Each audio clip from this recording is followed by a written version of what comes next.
Vamos abrir a Bíblia, irmãos, Lucas, capítulo 1, do versículo 46 ao 56. Evangelho de Lucas, capítulo 1, do versículo 46 até o versículo 56.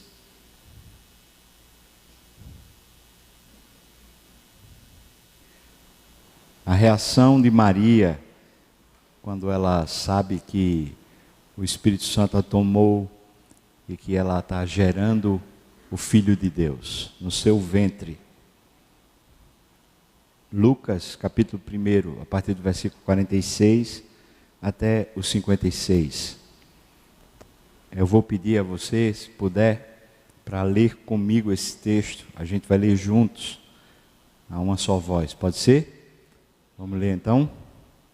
Então disse Maria: a minha alma engrandece ao Senhor, e o meu espírito se alegrou em Deus, meu Salvador, porque contemplou na humildade da sua serva.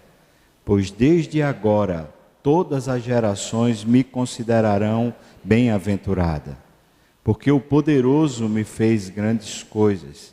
Santo é o seu nome. A sua misericórdia vai de geração em geração sobre os que o temem.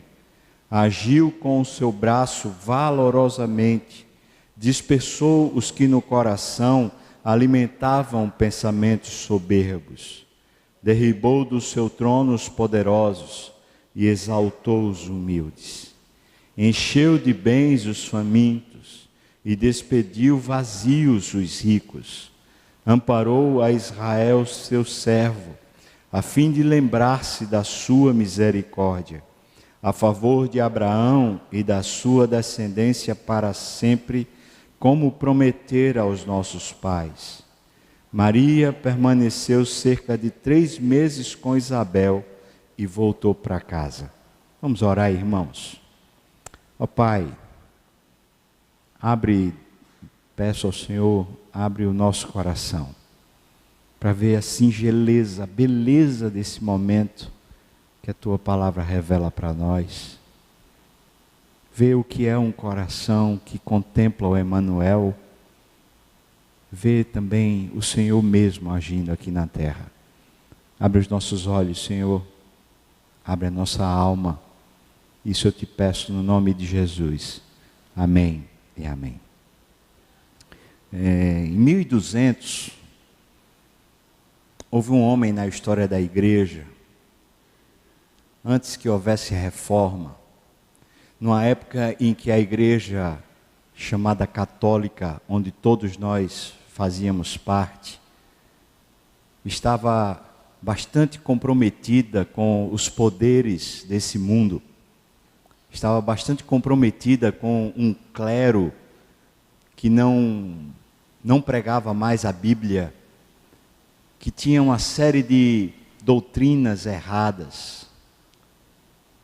Naquela época, um homem que queria andar com Deus, bem rico, ele percebeu que não conseguiria caminhar com Deus enquanto ele tivesse como muleta, tivesse como apoio a sua riqueza. Ele resolveu que se dedicaria a Deus e se tornou um monge.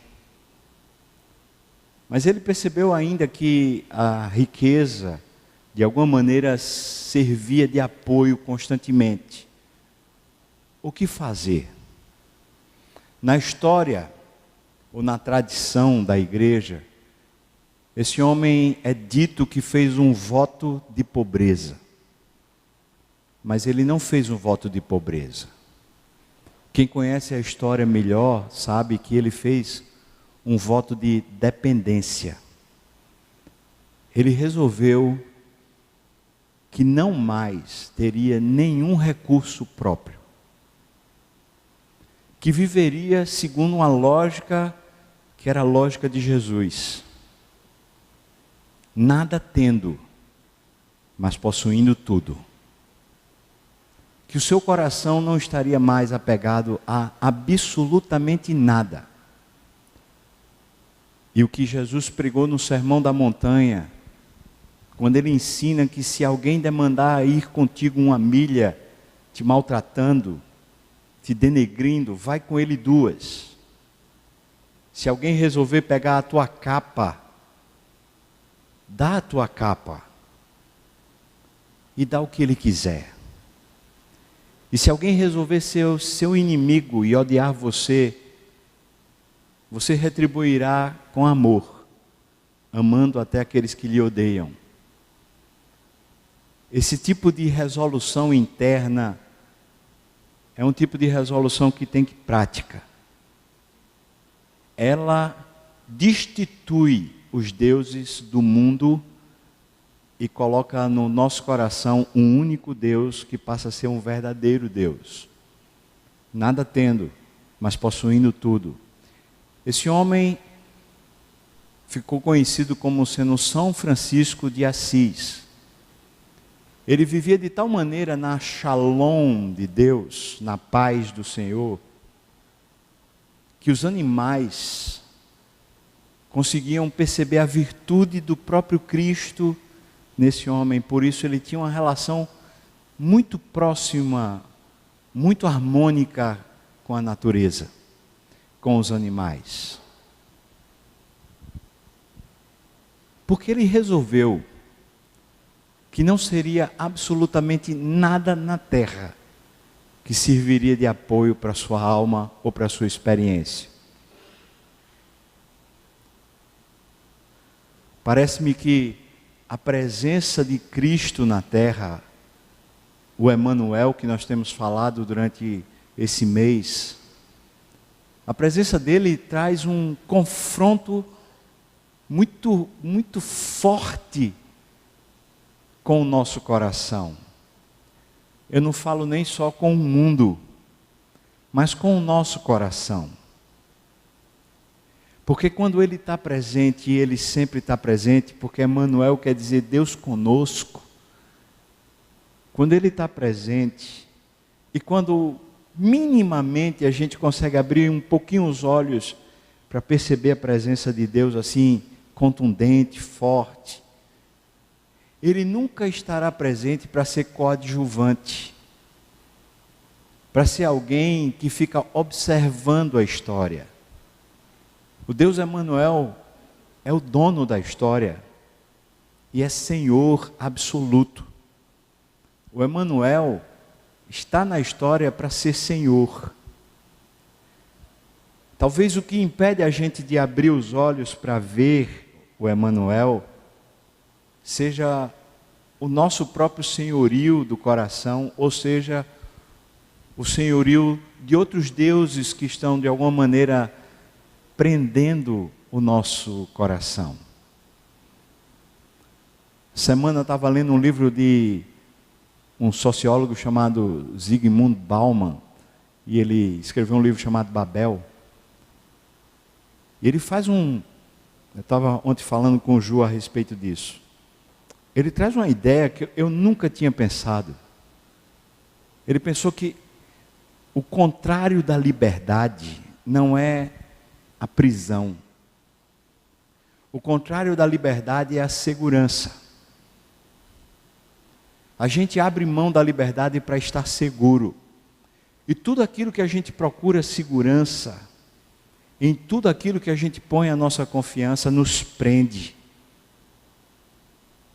O que nos impede de ser felizes, livres, leves, não é a falta, mas é o que temos, é o que seguramos, é o que nós achamos que precisamos fazer.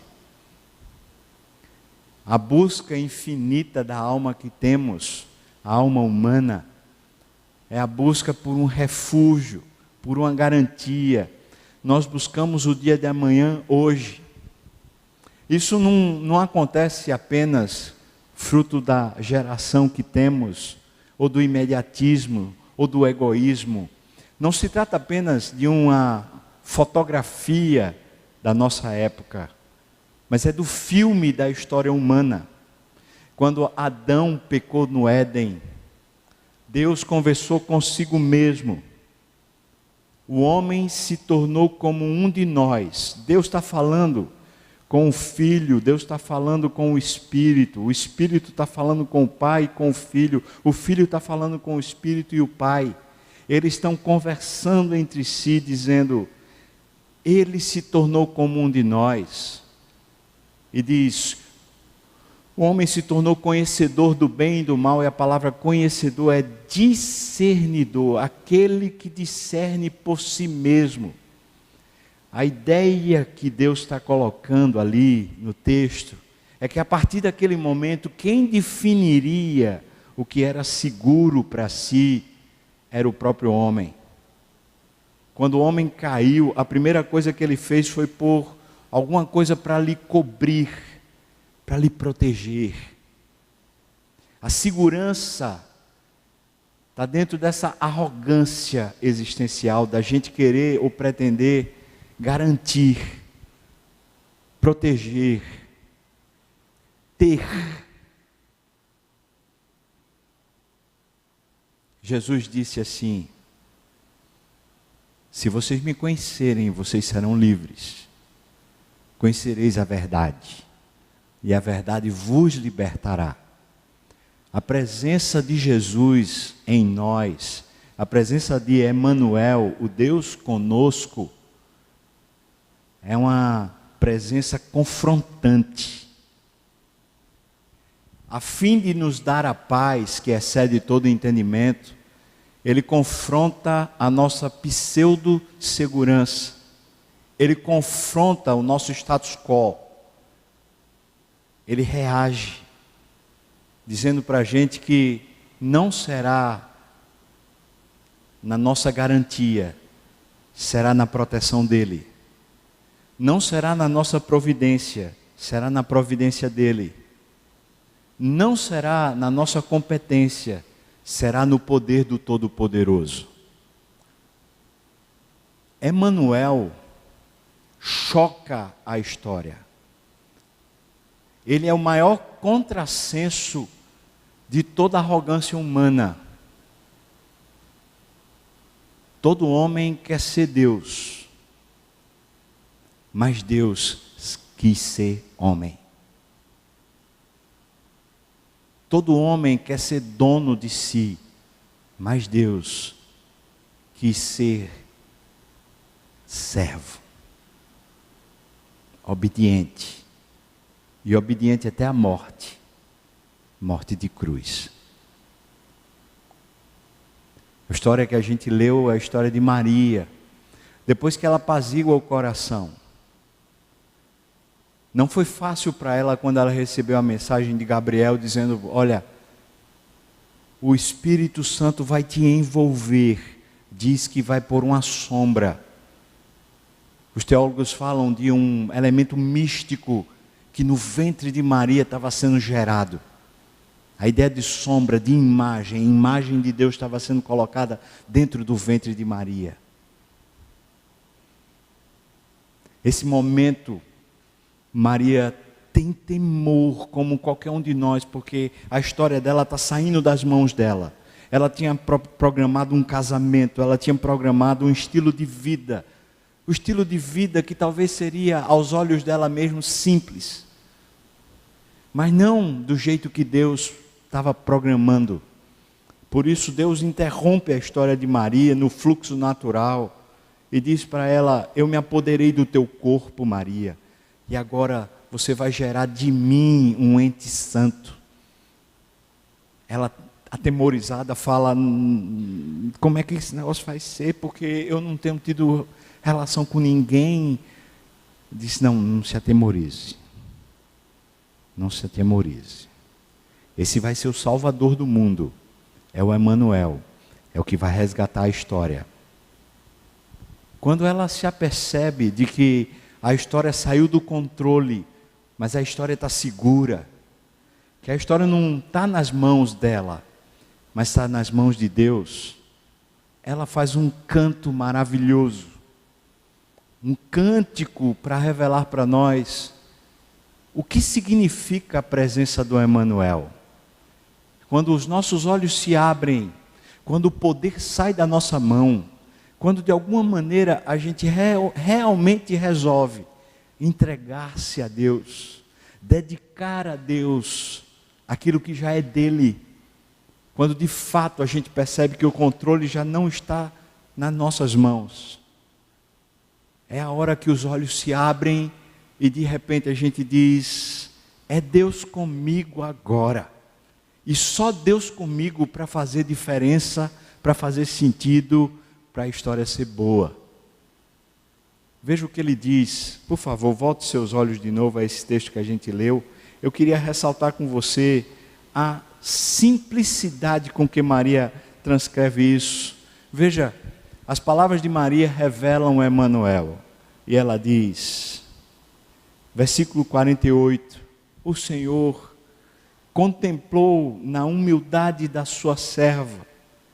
E a partir de agora, todas as gerações vão considerar-me bem-aventurada, feliz, uma mulher satisfeita. É interessante Maria entender que é a partir de agora, é a partir da hora que eu perdi o controle e Ele tomou o controle da minha mão.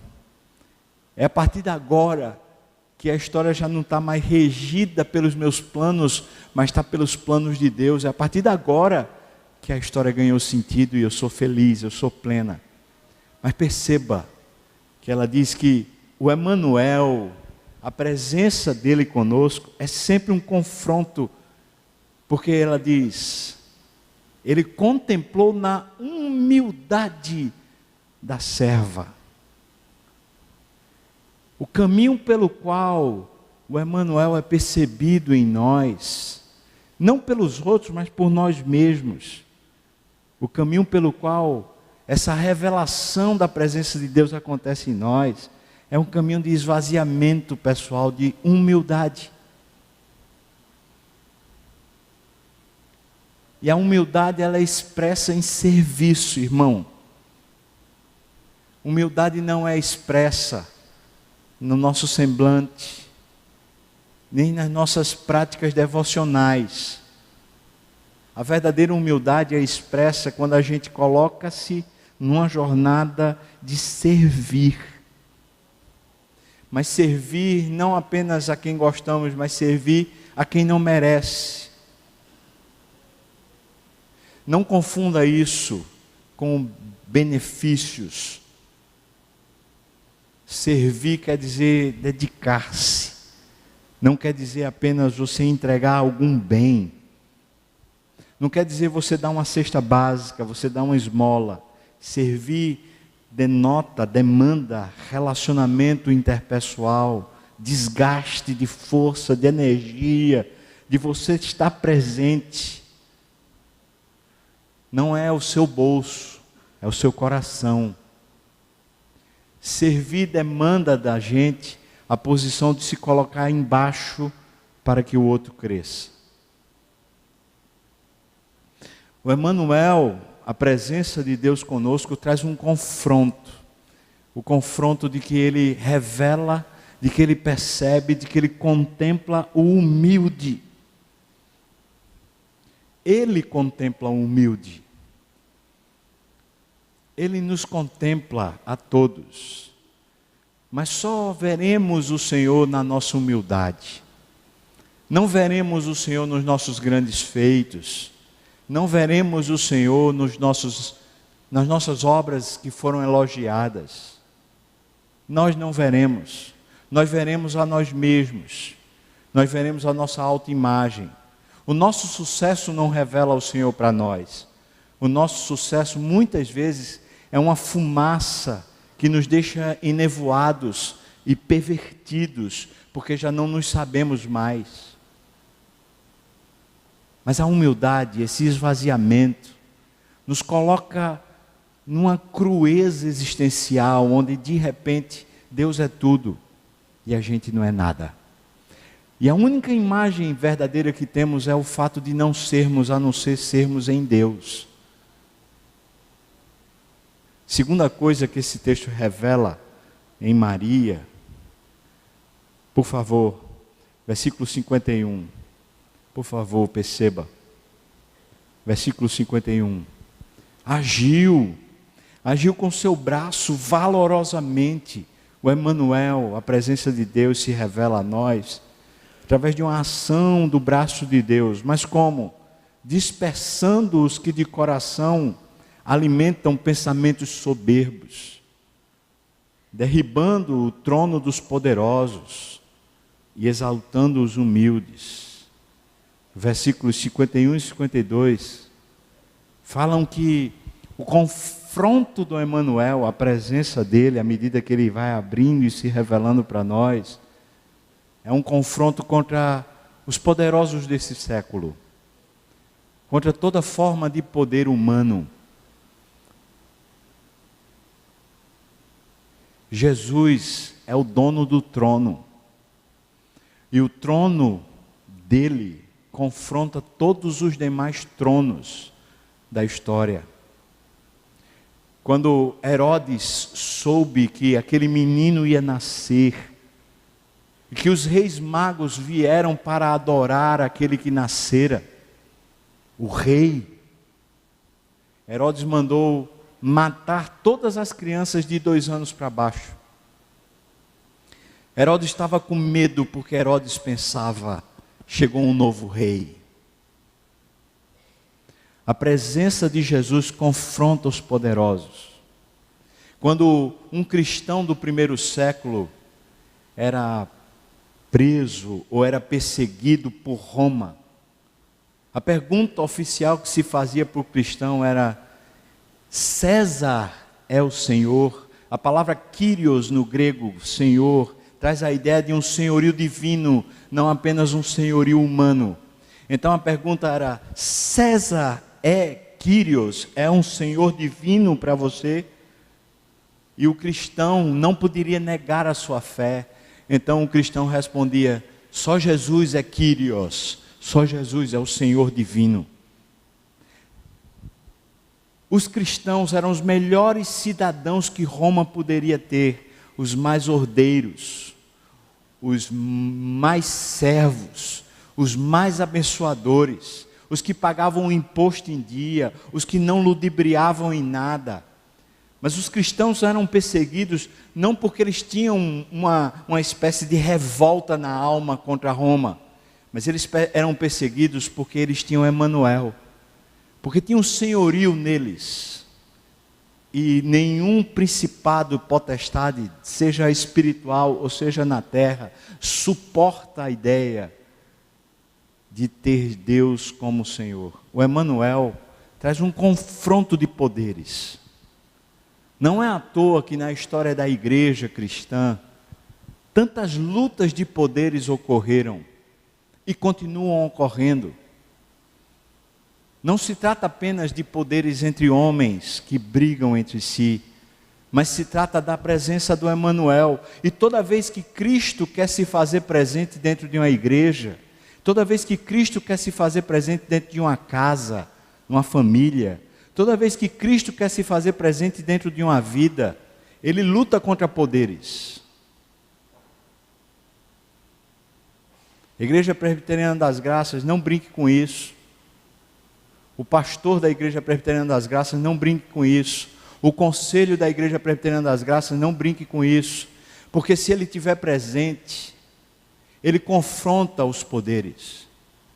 Qualquer reunião do conselho, qualquer deliberação, onde o Emanuel foi escanteado, pode ter certeza que é contra ele que lutamos.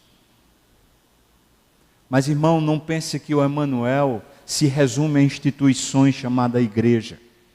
O Emanuel quer estar na sua casa. E dentro da sua casa, quem manda? Não vou dizer que quem manda é o homem ou a mulher, porque não é. Na maioria das casas do mundo que vivemos, quem manda é o dinheiro. Quem manda é quem ganha mais. Quem manda é quem mais prepotente, que briga, que se insinua, que rilha os dentes, que levanta a voz, que grita, que esbraveja. Emanuel é contra tudo isso. O Emanuel luta contra Mamon. Ele não vai deixar o dinheiro governar a vida de seu ninguém. O Emanuel luta na sua casa, irmão. Luta na sua história. Ele dispersa os poderosos. Quando falamos de consagração, a ideia de humildade, a ideia de abrir mão do poder, ela está concentrada na dependência, na pura e simples dependência de Deus. Terceira coisa que eu queria que você observasse, versículo 53. Versículo 53. Por favor, leia comigo. Vamos lá? Encheu de bens os famintos e despediu vazio os ricos. A presença do Emanuel sacia, mas sacia quem se vê faminto. E por outro lado, desbarata, destrói quem está cheio. Aqueles que já estão cheios nesse mundo. E nisso eu quero fazer uma confrontação mais objetiva. O que temos no nosso guarda-roupa, irmão? O que temos na nossa despensa, irmão? O que temos na nossa poupança, irmão? O que temos nos nossos recursos, irmãos?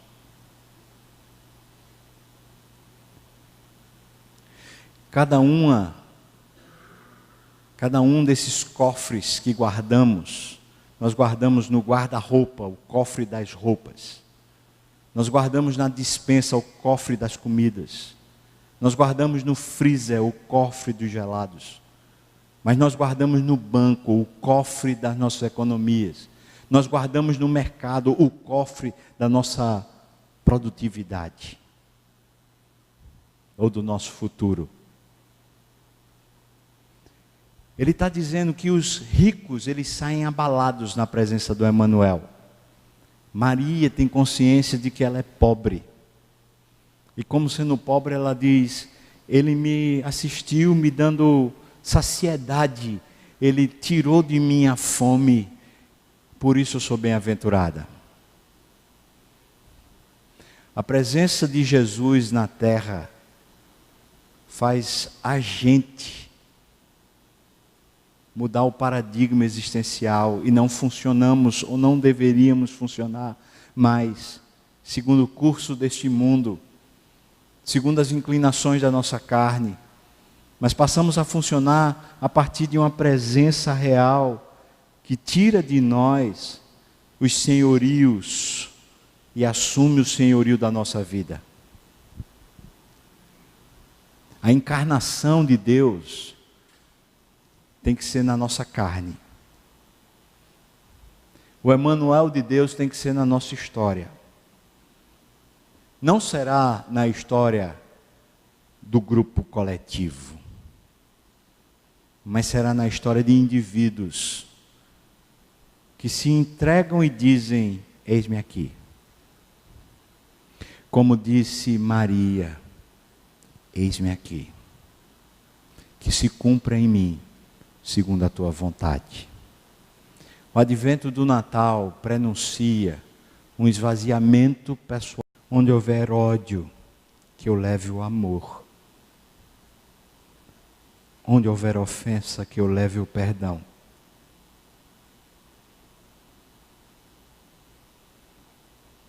Onde houver discórdia, que eu leve a união. Onde houver dúvidas, que eu leve a fé. Onde houver erro, que eu leve a verdade. Onde houver desespero, que eu leve a esperança, Senhor. Onde houver tristeza, Senhor, que eu leve a alegria. E onde houver trevas nesse mundo, que eu leve a tua luz. Ó Mestre, fazer que eu procure mais consolar do que ser consolado, compreender do que ser compreendido. Ó Mestre, amar mais do que ser amado. Olhando para Ti, Senhor, pois é dando o que se recebe, é perdoando o que se é perdoado. E é morrendo, Senhor, que se vive a vida eterna. Vamos orar, irmãos.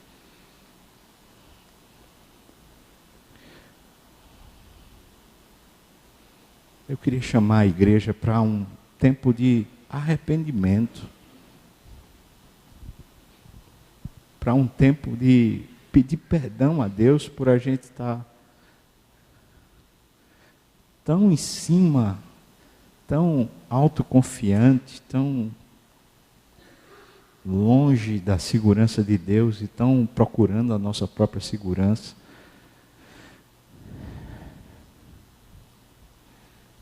Chamar você para uma oração de arrependimento e de confissão.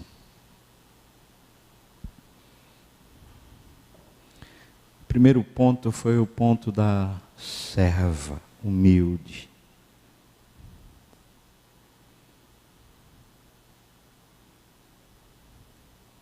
Quero chamar você para orar sobre isso. Pedir a Deus que lhe ajude a ser humilde, a servir, a dar-se.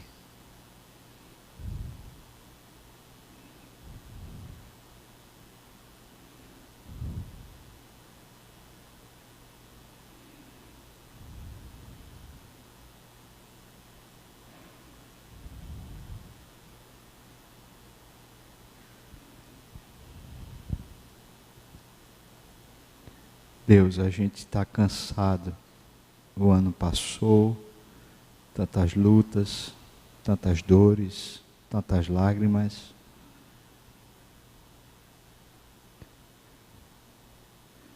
Mas a gente percebe, Deus, que a maioria do nosso cansaço é porque a gente tem buscado uma segurança falsa. Hoje nós nos entregamos a Ti, Deus. Te pedimos perdão. Nos humilhamos.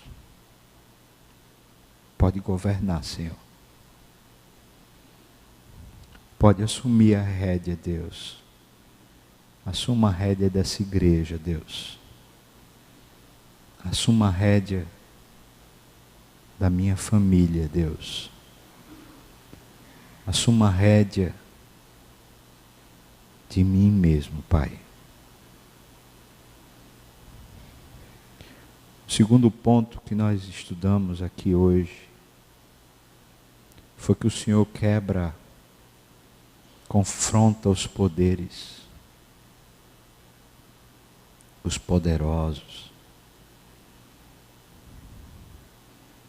confronta a riqueza, confronta os cofres, confronta aqueles que querem se assenhorar da nossa alma.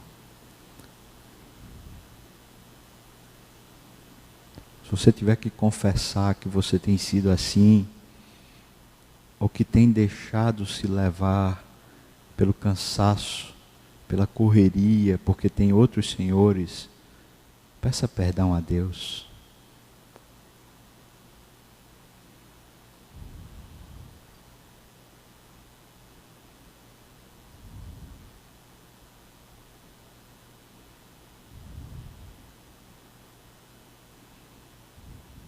Perdão, Senhor. Perdão.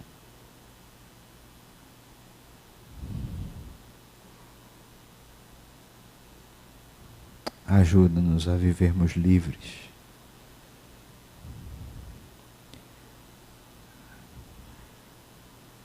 Ajuda-nos, Senhor Deus, a não buscarmos mais os poderes desse mundo, nem para nós mesmos,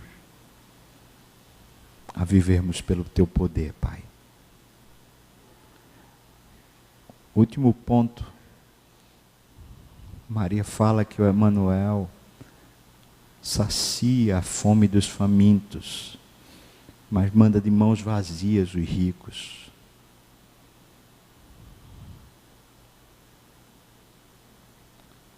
Ó Deus, pedimos perdão porque a nossa fome pelo Senhor tem sido tão pequena. Temos fome pelo dinheiro, Senhor. Nós temos fome pela segurança, pelo emprego, pela felicidade.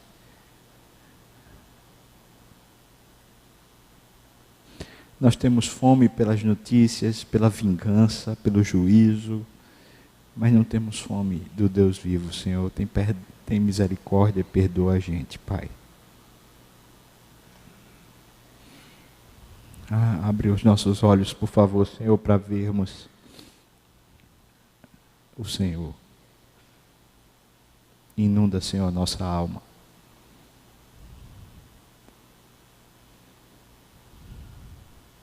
Tem misericórdia, Senhor.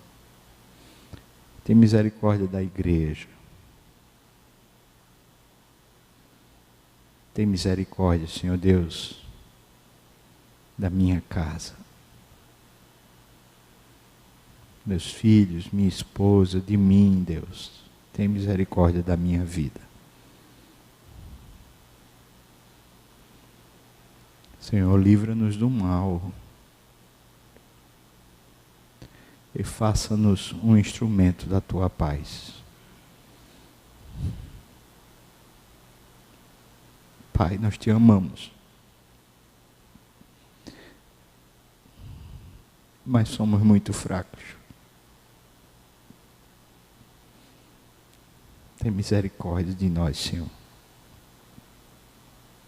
No nome de Jesus.